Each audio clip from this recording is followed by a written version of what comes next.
नमस्कार दोस्तों, आप सब जानते हैं कि हिंदुस्तान का इतिहास बलिदानी, साहसी, देशभक्त वीरों की वीर गाथा से भरा पड़ा है।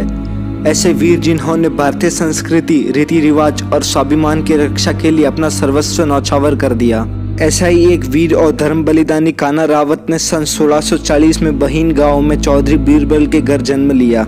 वह समय भारत में मुगल साम्राज्य के वैभव का था। हर तरफ मुल्ले मौलवियों की तूती बोलती थी।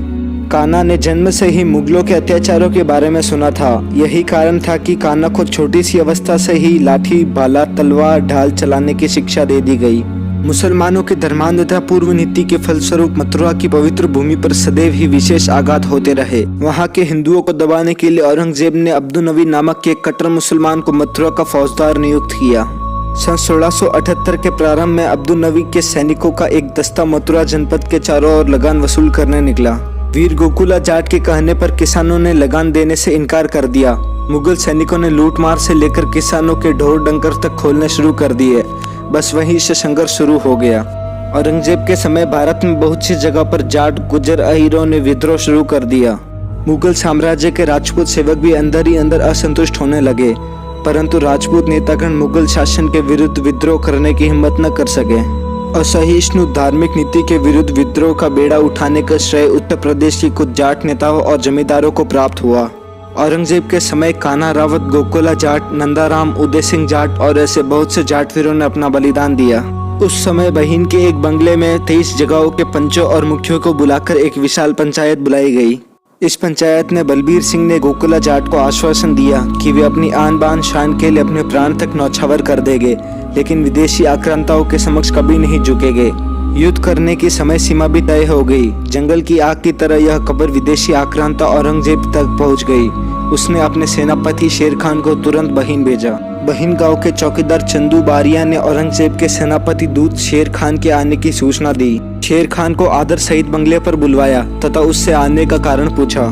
शेर खान शाह मिजाज से वृद्धों का अपमान करते हुए बोला, हम बादशाह औरंगजेब का फरमान लेकर आए हैं। यहाँ के लोग सीधे सीधे ढंग से इस्लाम स्वीकार कर ले तो तुम्हारे मुखिया को नवाब की उपाधि से सम्मानित करेंगे। खास चेतावनी यह है कि यदि तुम लोगों ने गोकुला जाट का साथ दिया तो अंजाम बुरा होगा।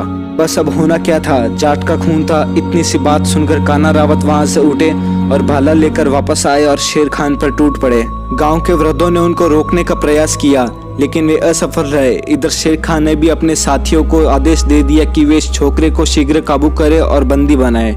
कान्हा रावत का उत्साह देखकर उसके युवा साथी भी बल्लभ, लाठी आदि शस्त्र लेकर टूट पड़े। युवाओं ने उन सैनिकों को वहां से भगाकर ही दम लिया। इसके बाद कान्हा रावत और मुगलों की बहुत बार टक्कर हुई। सन 1684 को कान्हा रावत की शादी हुई। औरंगजेब ने इस अवसर का लाभ उठाना चाहा। उसने बहीन गांव को चारों ओर से घेर लिया। जब कान्हा रावत अपनी नई नवेली दुल्हन तारावती को लेकर बहीन पहुंचा तो मुगल सेना को देखकर दंग रह गया।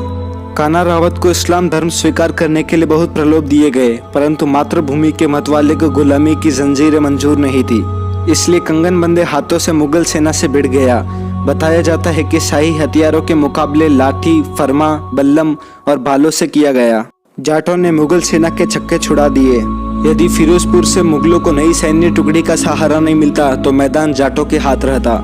हथियारों से सुसज्जित सेना के आगे शस्त्र विहीन जाट आखिर कब तक मुकाबला करते। इस युद्ध में 2000 से अधिक जाट वीरगति को प्राप्त हुए। जाटों के नेता कान्हा रावत को गिरफ्तार कर लिया गया। 7 फुट लंबे तगड़े बलशाली युवा कान्हा रावत को गिरफ्तार करके मोटी जंजीरों से जकड़ दिया गया। उसके पैरों में बेड़ी, हाथों में हथकड़ी तथा गले में चक्की के पाट डालकर कैद करके दिल्ली लाया गया। वहां उसको अजमेरी गेट के जेल में बंद कर दिया गया। उसी के जेल के आगे एक गड्ढा खोदा गया। कान्हा को प्रतिदिन उस गड्ढे में गाड़ा जाता था तथा अमानवीय यातनाएं दी जाती थी, लेकिन वह इन अत्याचारों से भी टस से मस नहीं हुआ। एक बार औरंगजेब ने कान्हा को कहा, तू ये सब क्यों कर रहा है? इससे तुझे कुछ नहीं मिलेगा। मेरे साथ चल, बाल कटवा, नहा धो और अच्छे कपड़े पहन, दोनों साथ मिलकर खाना खाएंगे। अब बहुत हो चुका, तेरी हिम्मत ने मुझे हरा दिया, अब तो दोस्ती का हाथ बढ़ा दे। लेकिन कान्हा रावत ने औरंगजेब के साथ खाना खाने से इनकार कर दिया। उसको अपना धर्म त्यागना भी स्वीकार नहीं था। बाद में औरंगजेब ने कान्हा पर जुल्म बढ़ा दिए। अंत में सन 1684 को वीरवर कान्हा रावत को जिंदा ही जमीन में गाड़ दिया गया। वह देश शहीद होकर अमरत्व को प्राप्त किया। कान्हा रावत के बलिदान ने दिल्ली के चारों तरफ बसे जाटों को जगा दिया। चारों ओर बगावत की ध्वनि गूंजने लगी। यह घटना मुगल सल्तनत के ह्रास का कारण बनी। यह वक्त की ही विडंबना है कि किसी भी राष्ट्रीय स्तर के लेखक ने इस शहीद पर कलम चलाने का प्रयास नहीं किया। अगर आपको यह वीडियो अच्छी लगी तो इस वीडियो को ज़्यादा से ज़्यादा शेयर करें और हमारे चैनल को सब्सक्राइब करें।